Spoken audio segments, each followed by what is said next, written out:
This is Channel 9 Eyewitness News at 6. Coverage you can count on. Tonight on Eyewitness News at 6. For more than a year, 9 Investigates has tried to get answers for patients dealing with unpaid medical bills. Coverage denied. Questions unanswered. Thank you for your call. If you need further assistance, please call us back. Goodbye. We even took the concern straight to the top. Coming back to the My Access portal. I want to focus on the topic here. Now, attorneys for Eyewitness News step in to finally get the answers for these frustrated Floridians. Big story tonight at 6. The lawsuit is against the Department of Children and Families for failing to release public records paid for by your tax dollars. Good evening. I'm Greg Warmoth. And I'm Martha Sagowski. For more than a year, Channel 9 has reported on problems with a website millions of Floridians depend on for benefits like food stamps and medical coverage. The lawsuit asks the state to enforce the Public Records Act and release records about the problem. Channel 9's Sabrina Majore is live in the studio with us today. And Sabrina, with this story, we're pulling the curtain back on how journalists get public records, and this really is about getting answers for hundreds and hundreds of Floridians. And Martha, these are just some of the Floridians whose stories we've shared over the last year. People have told us since the My Access portal launched, they've struggled to get critical benefits that they need to feed their families or cover their health care, and this lawsuit is just another attempt to get answers for them. Why is this not being fixed? Why is this going on way over a year? Why is it that they keep saying that the system works? Volusia County resident Jody Martinez wrestling with questions for the Department of Children and Families. She told Channel 9 she was exhausted, battling cancer and this growing pile of medical bills because of trouble with the state's website for SNAP and Medicaid recipients. I'm starting to get bills now from bill collectors. From the website repeatedly down for maintenance to tech glitches and documents disappearing after they've been uploaded. Martinez says she's encountered it all while fighting to get her medical bills paid too. And she's not alone. 9 Investigates has shown you story after story after story of Floridians battling for benefits or not able to get them in the first place. I felt hopeless, lost. DCF has declined our repeated requests for an interview. Instead, they've sent statements blaming users for the errors, saying My Access works 99.7% of the time. The public record request Eyewitness News filed over a year ago also remains unfulfilled. In February of 2024, we asked the state for internal emails about their My Access system. In August, the state confirmed they received our payment for the records, stating the request was being processed. By October, we still hadn't gotten the documents. Yesterday, WFTV's lawyers filed a lawsuit. This complaint asks a judge to force DCF to comply with the state public record law and immediately produce the records. Governor, what is the state doing about the My Access portal? The lawsuit, our latest attempt to get answers for Floridians after the governor declined to answer our questions last month. Coming back to the My Access portal. I want to focus on the topic I just wanted to ask if the state is doing anything to address the issues with that system. He left without answering. And today, DCF sent us this statement in response to the lawsuit saying, quote, the department is working on finalizing the redactions in the more than 6,000 pages of records. We expect the general counsel's office to complete this imminently and release the records. We should note DCF told me they were in the final stages of redacting the records back in late October. Greg? And we're almost to March. Good work. Thank you, Sabrina. Now, Florida has a broad public records law that does allow news outlets and the public to request information like this on state and local government. Since 2019, journalists and open government advocates have found that routine requests for public records take months or years to fulfill. Channel 9 has been waiting since July of 2023 for information on how much it costs to send our state law enforcement to Texas to help with the border. The Washington Post also sued Governor DeSantis for his travel records and won, but the paper reports they have not yet gotten exactly what they have asked for and won in court to receive. And tonight, this woman is facing second-degree murder charges for a deadly road rage shooting. The Orange County State Attorney's Office told us in the last 30 minutes a grand jury has now returned an indictment after the state's presentation of evidence. Tina Alego was arrested again today in the death of Mihail Testohoff in December. She was already charged with aggravated battery with a deadly weapon from the incident on Colonial Drive. Martha? Greg, happening right now in Pine Hills. Residents are coming together to discuss ways they can make their community safer.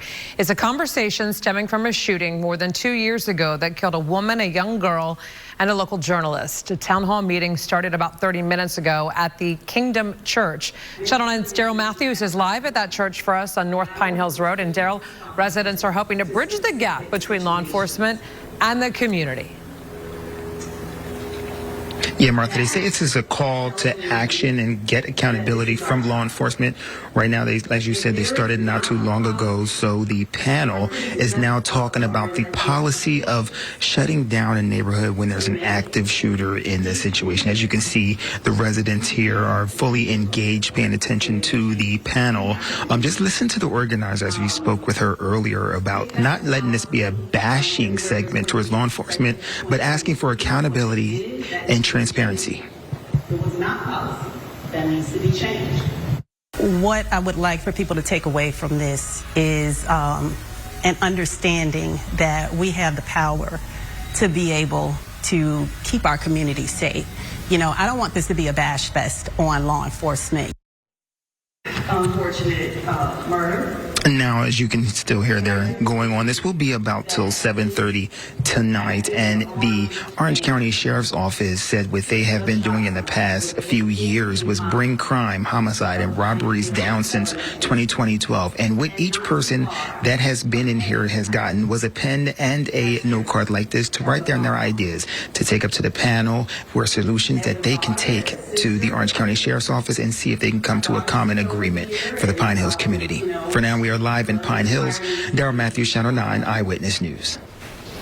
The Sheriff's Office released a statement to Channel 9 saying, quote, given that the Orange County Sheriff's Office is engaged in litigation on the topic of this panel tonight, and that a member of the panel is the attorney who brought this lawsuit against OCSO and Sheriff Mina personally, it is wholly inappropriate to engage in a public discussion on this topic, end quote.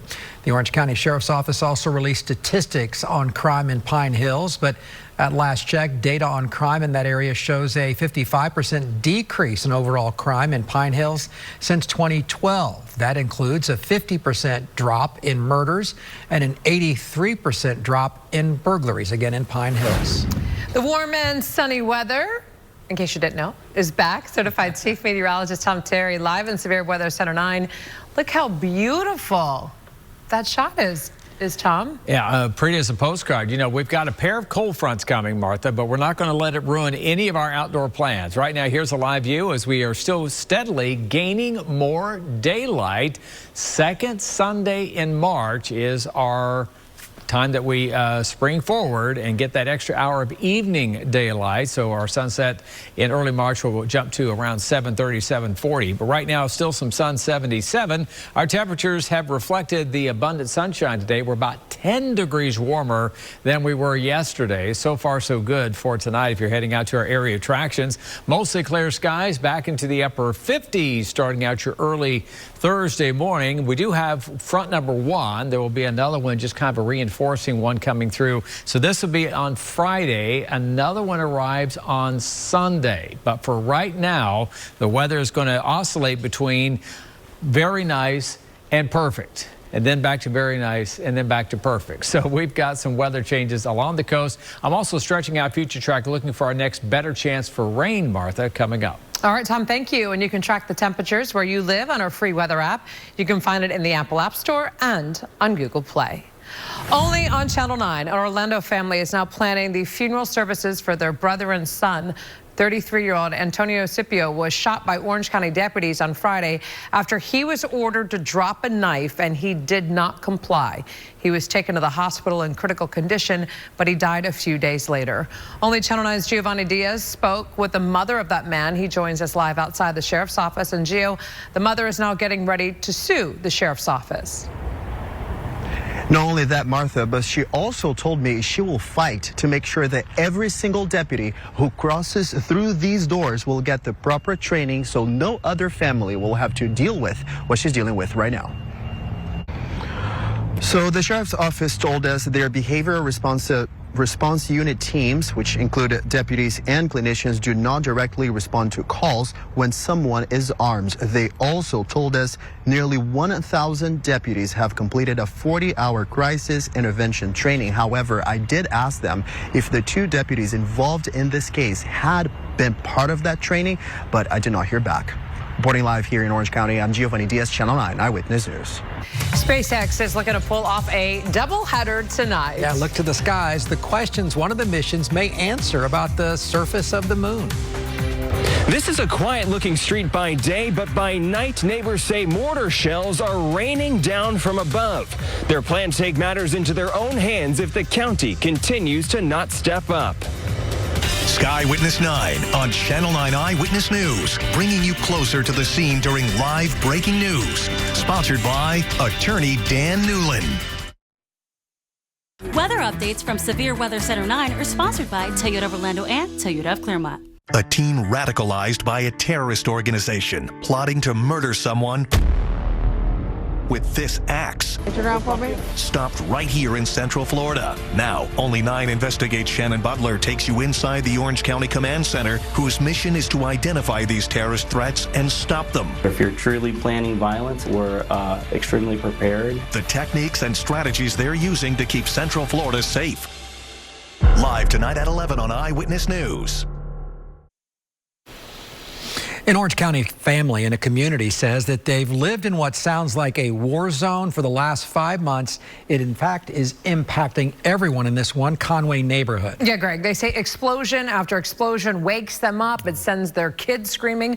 Residents took their complaints to the county commissioner. Bonus shows us the actions the county is now weighing and the backup plans neighbors are devising. In Volusia County, new technology is allowing law enforcement there to launch shooting investigations faster than ever. It's called ClearCase. Up to 20 shell casings can be placed on the device, and in just a few minutes, detectives have their complete DNA similar to a fingerprint. Detectives say they can now develop leads directly from the scene. The Volusia County Sheriff's Office is the first agency in the United States to use this machine, Greg. That's neat stuff. All right, covering our space. Intuitive machines will launch a mission to the moon as part of NASA's Artemis campaign. A lunar lander called Athena, filled with NASA and commercial equipment, will launch no earlier than 7:16 tonight. That's about 1 hour exactly from now, in fact. The uncrewed IM-2 mission will land Athena near the moon's south pole. Scientists suspect that the area may have water, ice, a potential resource that can be converted into breathable air for astronauts. Drinking water also could be something they derive from this, or even rocket fuel for future missions. And this isn't the only mission tonight, Martha. Yeah, Greg, SpaceX once again scrubbed their Falcon 9 launch last night and are going to try again tonight. The launch is scheduled for 10:34 p.m. from the Cape Canaveral Space Force Station. There are backup opportunities at 2 in the morning, and tomorrow night this launch will carry 21 Starlink satellites, with 13 of them having direct-to-cell capabilities. Getting busy up there, Tommy. We need good weather for a couple of launches, a 2 for today. Yeah. Oh, yeah. Perfect. Yesterday, we had that big storm that had just moved out, and it was off our East Coast. I think that made things a little tenuous for the recovery of the Stage 1 out there on the drone ship. But tonight, pretty as a postcard. I'm tracking 2 cold fronts, though, in just 30 seconds. This is Eric. When he got injured in a car accident, he called Morgan & Morgan. He not only gets a lawyer, he gets trial lawyers like Sam and Jessica, who are in it to win it. He gets his own investigators with briefcases, leather ones. And if you ever have questions, our customer service folks keep things rolling. Injured? We're your army. Morgan & Morgan, America's largest injury law firm. I'm just thinking about how rapid fire those launches are over along the Space Coast. Great weather for it tonight, or whatever you have planned. Here's our setting sun, our Orlando time lapse. And yeah, a couple days ago, we were having sunset by this time, but we keep adding additional daylight. The days are getting longer, the sun getting higher in the sky. 77 degrees right now. Of course, Saturday, we start meteorological spring. It's not the astronomical spring. That would be the spring we all know of, coming around the 20th or so of the month. But we are kind of starting that middle ground of the warmer weather. We've already started it here, though. Temperature now 77 in Orlando. We're plus 11 over yesterday. Pleasant night tonight, back in the 50s, looking good. And a few clouds notwithstanding, we are sitting pretty. Now, as we head toward tomorrow, we're going to be even on the warmer side, usually ahead of a cold front, which will be here Friday morning. We have a south wind. We have warmer conditions. You can see this front has a little bit of rain along with it, but not a whole lot. So we're going to stay mostly dry as this comes through early Friday. Our weather headlines tonight, pleasant and dry. Tomorrow, a stray sprinkle possible mainly down south, but overall we'll keep it dry, less than 10% chance for rain for Friday. And again on Sunday, we have 2 weak fronts. Overall, though, very nice and on the seasonal side, which should be mid 50s and mid 70s and warming up gradually each week. Altamont Springs, a comfortable night tonight as we get back into the lower 60s, and we're on our way back up to an unbelievable 81 degrees for a high tomorrow. And what a time to start the Central Florida Fair, starting Friday all the way through early next week. You can see despite a couple of fronts, we have no rain expected and temperatures holding steady. Saturday, Monster Jam is going to be outstanding. We've had all kinds of fronts. We're always kind of dodging weather this time of the year for these big outdoor events, but not this year. I think our next better chance for rain is probably the end of next week. Here's your 7-day forecast. The weekend always in view. Temperatures near 81 tomorrow, and we'll drop back into the mid 70s for the weekend ahead. We'll be right back. A teen plotting to murder someone with this axe. Now, Only 9 investigates Shannon Butler takes you inside the Orange County Command Center, whose mission is to identify these terrorist threats and stop them. Live tonight at 11 on Eyewitness News. Central Florida's chief meteorologist, Tom Terry, tracking storms for 28 years. It's my job to keep you safe. Only on Channel 9 Eyewitness News. This sports segment is sponsored by Southeast Steel, where you get the best deal. The Orlando Magic hoping to move their way up the Eastern Conference standings before the playoffs start in mid-April. Right now, the Magic with the 7th seed. They hit a little speed bump on their road to the postseason with that ugly 40-point loss at home to Cleveland on national TV last night. It's always fun, college basketball. It's the best, yeah. The energy of it, so it's a good thing to do. Thanks for watching Channel 9 Eyewitness News at 6. We'll see you back here live tonight at 10 and 11. Take care. This Time and Temperature is sponsored by Morgan & Morgan.